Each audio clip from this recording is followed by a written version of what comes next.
Hi, I'm Lynn. And I'm Amanda. And this is The Pursuit of Badasseire, the podcast.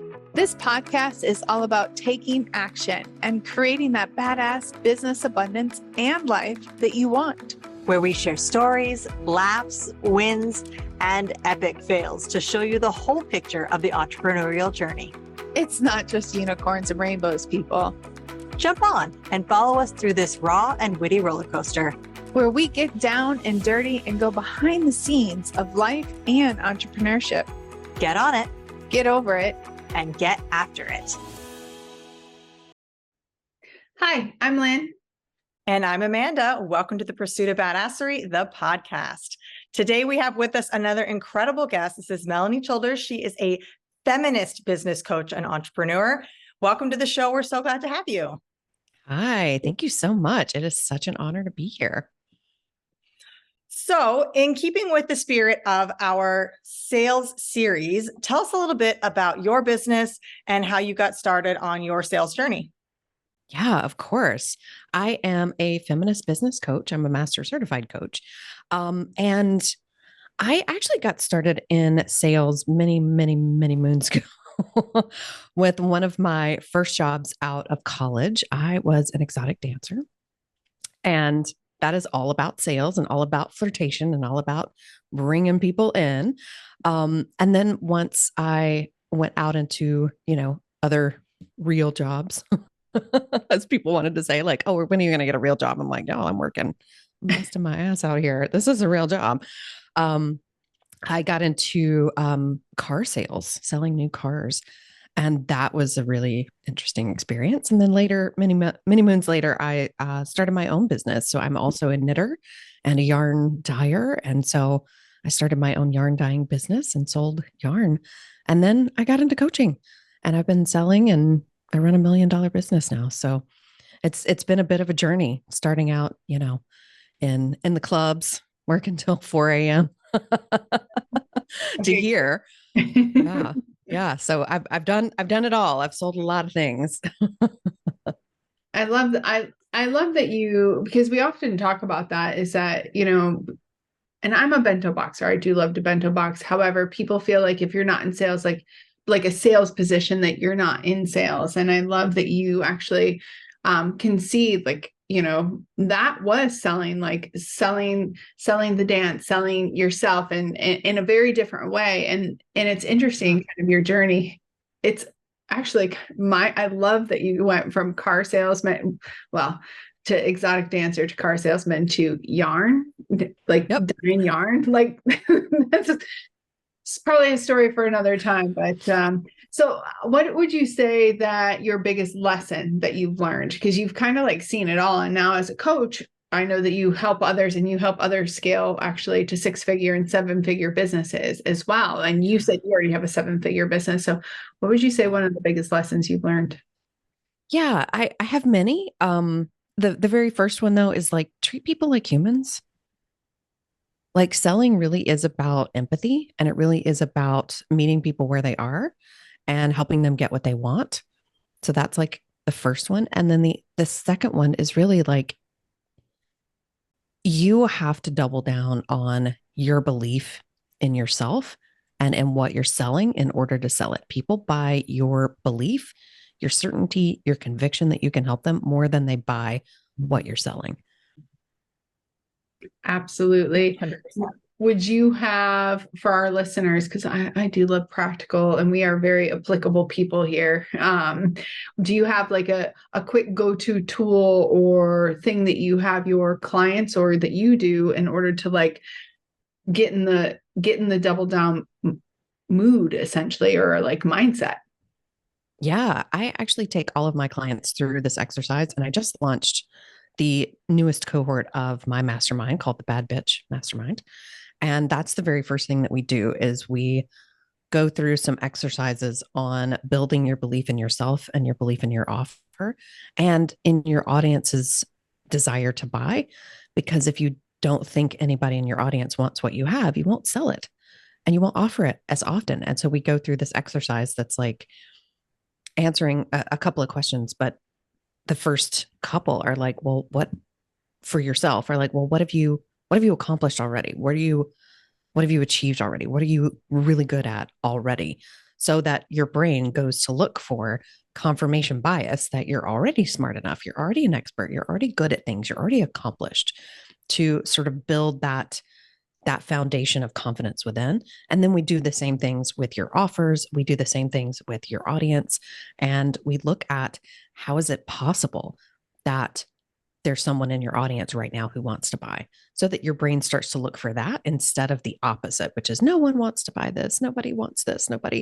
I've made offers forever and no one's buying, right? Like, we go and look for evidence of the opposite to build your certainty and build your conviction and build your confidence, really, so that when you show up to sell, no matter what's happening, you feel really empowered. You feel really strong and really like an expert and an authority in what you do. And then what happens is that then people start to show up and they start to buy. Absolutely.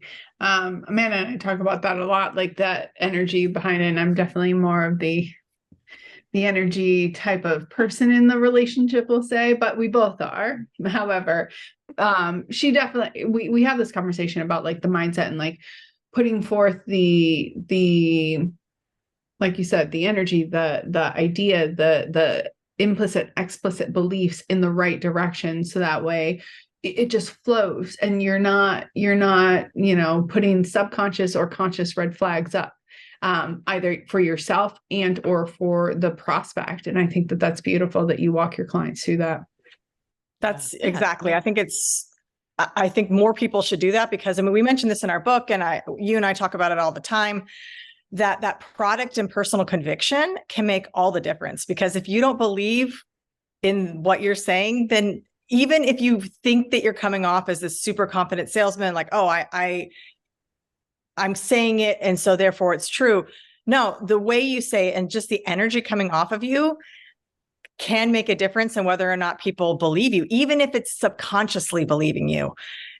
If you don't have product conviction, if you don't have conviction of self and what you're selling and how you're selling it, good luck. It's going to be 100 times harder to achieve your goals and to get somebody to, solve their problem with your solution if you don't believe it.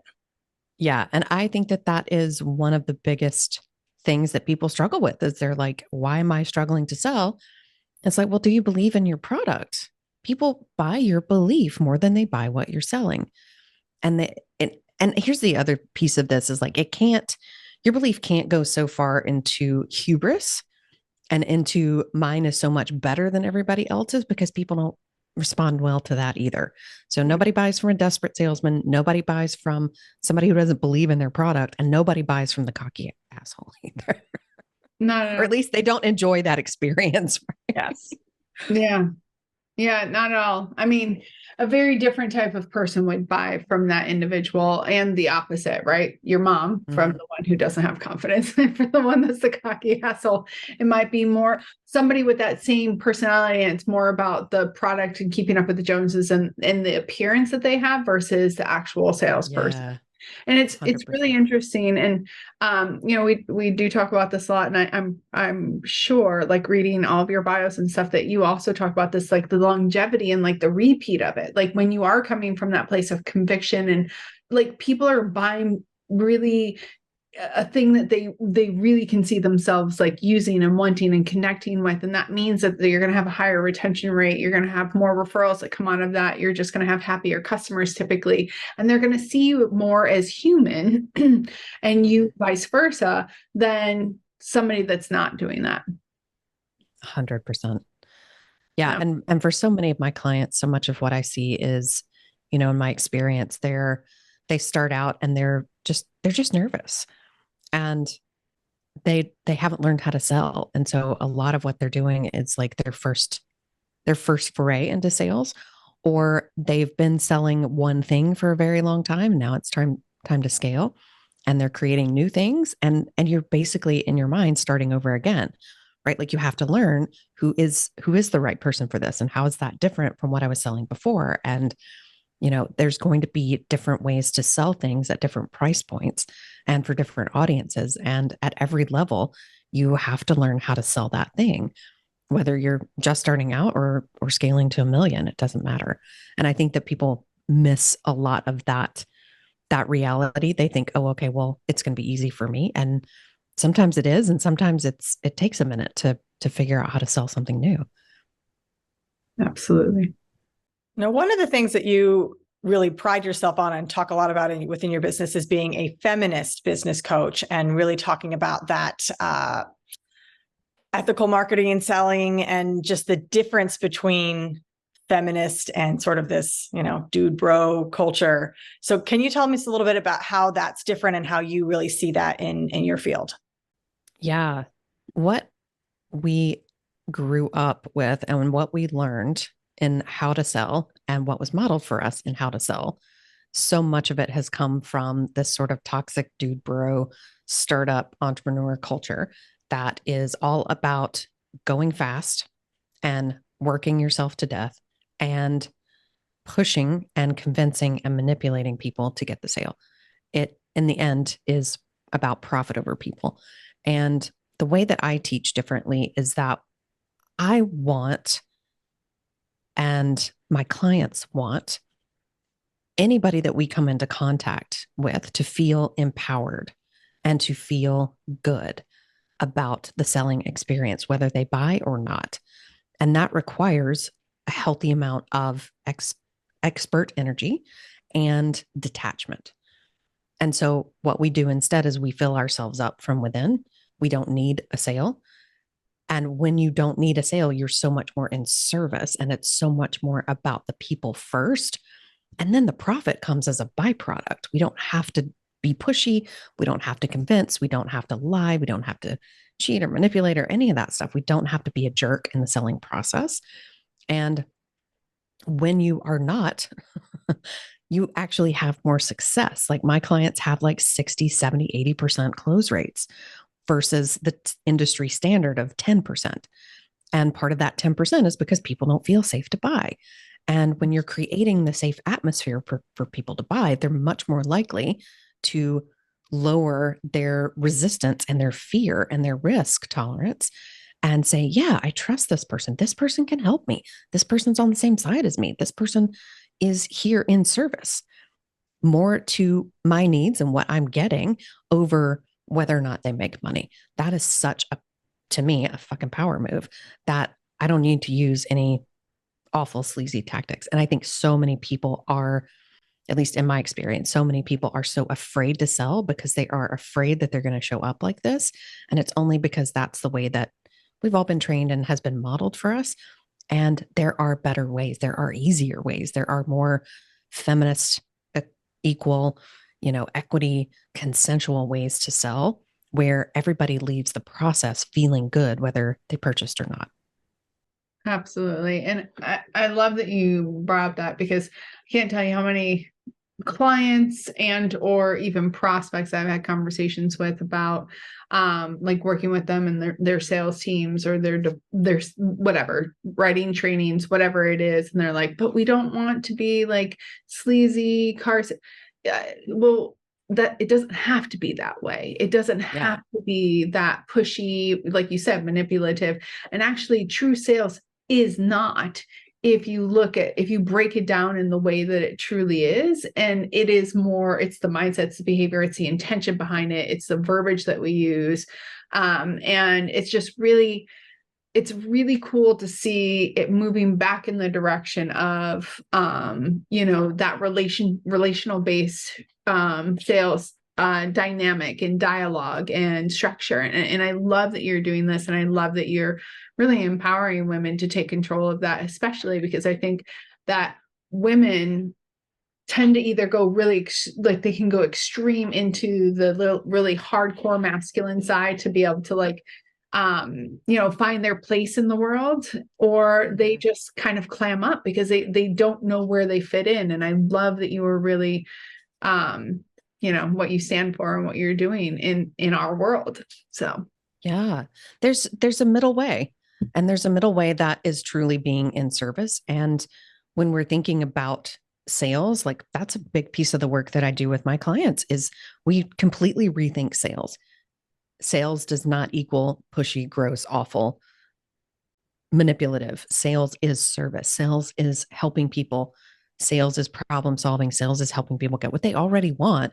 You don't ever have to make somebody do anything when you are in your power and you are giving them the agency to be in theirs, right? Like we don't ever really have to overcome objections. Part of what we do in our process is that we learn how to sell with copy, with our writing, with our emails. And that is part of what creates that 50 to 80% conversion rate is they already come to your sales conversation sold. They already want it. And when you're thinking through the lens of like, if selling is service and selling is helping people get what they already want, let me connect with that dream that they have and let me stand for that dream. But that doesn't mean I have to be pushy. That doesn't mean I have to be shitty. I just keep checking in. Is this still the dream that you want? Let me help you get it. I love if you that. Want it. I love that. And I haven't seen your copy and obviously taking your course, but listening to you in the podcast, like also what I'm getting to, and this is something that I have a hard time with when people are doing it, selling from a place of fear, like where you see salespeople like selling fear-based selling. And it's why I don't like certain authors, although they are brilliant. I won't name any names on this podcast. I know Amanda knows the one that triggers me very much. And although their content's really good, however, they very much take it from the fear base. And I love that you're saying that. And I think that that's really important for us to realize is that the selling happens way before you even, first of all, one thing, it happens way before you even can have that conversation. I was just having this conversation actually with my photographer. She's hanging out in Bangkok today and we were talking about it on the way home. And I was like, a lot of times the sale part or like overcoming that objection is way before you even talk to them and in the language that you're using and how you're responding to them. And also adding the piece of like coming from the relationship and satisfying what they need and showing them the way. And you said living in the vision, which I love because that is not fear-based selling. And I think that that's really important because people think, oh, I'm building a relationship, but yet they're doing it from a fear-based kind of standpoint. And it's not, it works for some, but it's obviously not our cup of tea, the three of us on this call. Yeah. Yeah. Well, and in my experience, so many people are like, I need to, explain the problem. I'm like, yes, explain the problem, explain what happens when they don't address the problem. But that doesn't mean that we need to stick in a knife and twist it. It doesn't mean that we have to poke on the fear and the urgency and the insecurities that people have. Like we want people to leave our worlds feeling more empowered than when they got there, feeling more capable of handling whatever comes up than when they got there. And so when you're not operating from fear or desperation based selling, like you don't ever need to really worry about your bottom line because people are going to go, wow, okay, you didn't make me feel like shit about in this whole process. Okay, I'm in. This is awesome. Yeah. So what do you think is one of your favorite parts or least favorite? I won't play favorites on that part about sales. Favorite or least favorite? My favorite part about sales is teaching my clients how to overcome objections in ways that they have never thought of before, in ways that feel empowering, and in ways that help the client feel like you're on the same side of the table as them.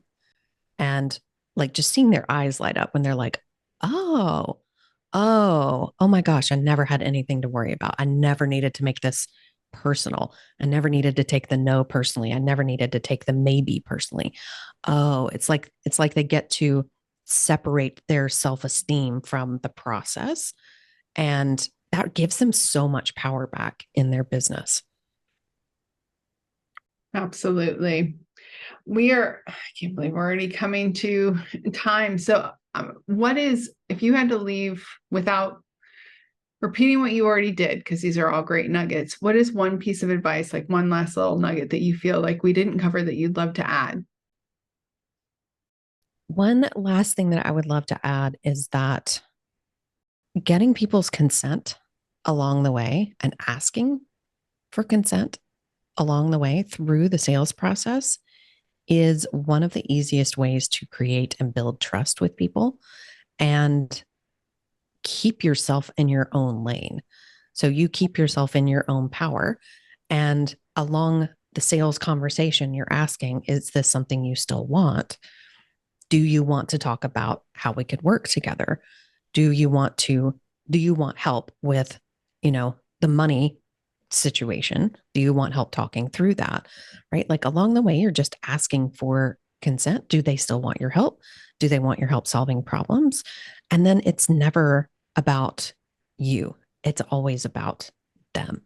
And so keeping your eyes and your mind focused on them and focused on their dreams and how you can serve them is really what helps you stay detached from the outcome, the yes or the no. And when you're asking consent along the way, you are building trust and you are building that feminist ethos into your business, that it never has to be pushy. It never has to feel gross. We can just ask questions and ask and get consent along the way. Yeah. Do you mind adding to that? Because I think that that's an excellent point. I love that I'm an analogy person. I love that you said stay in your own lane and then you explained it.